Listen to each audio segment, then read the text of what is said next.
Saturday morning, you know I'm stretching and yawning.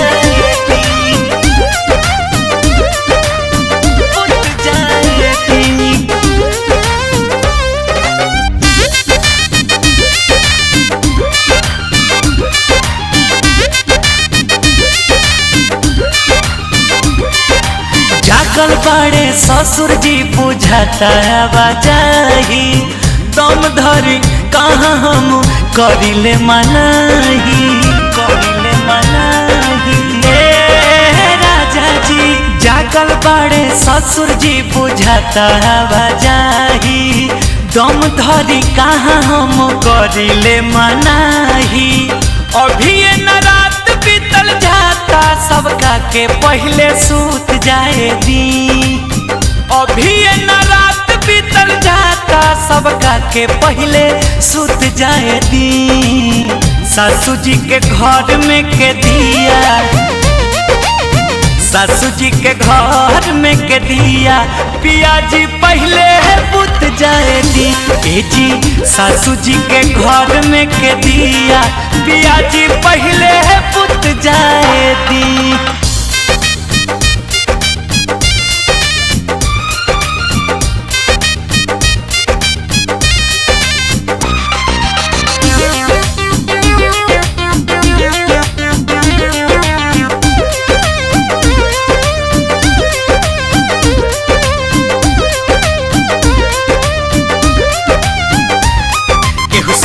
तो का कही तनी दम साध के रही बेचैनी तो हमरो बा तनी बुझी गलती सही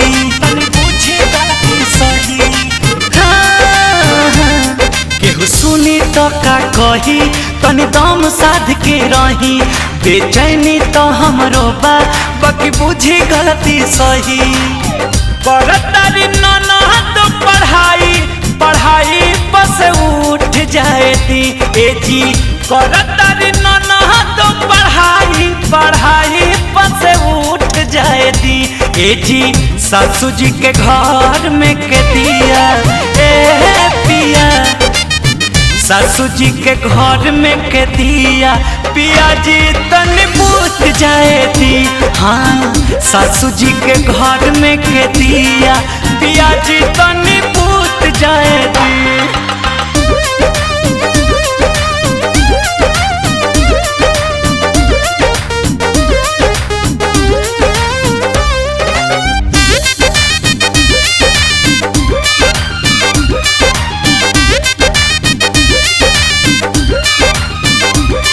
विश्वास करी बतमानी कहे करी ले छिड़खानी काबू में कबहू न रहे आगी पानी अजवानी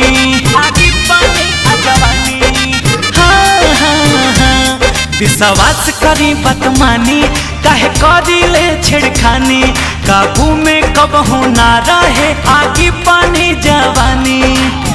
अजित आनंद और आपू के रजाइया में ढूक जाए दी रोशन विश्वास विपिन चंदन के रजाइया में ढूक जाए दी सासू जी के घर में के दिया ए पिया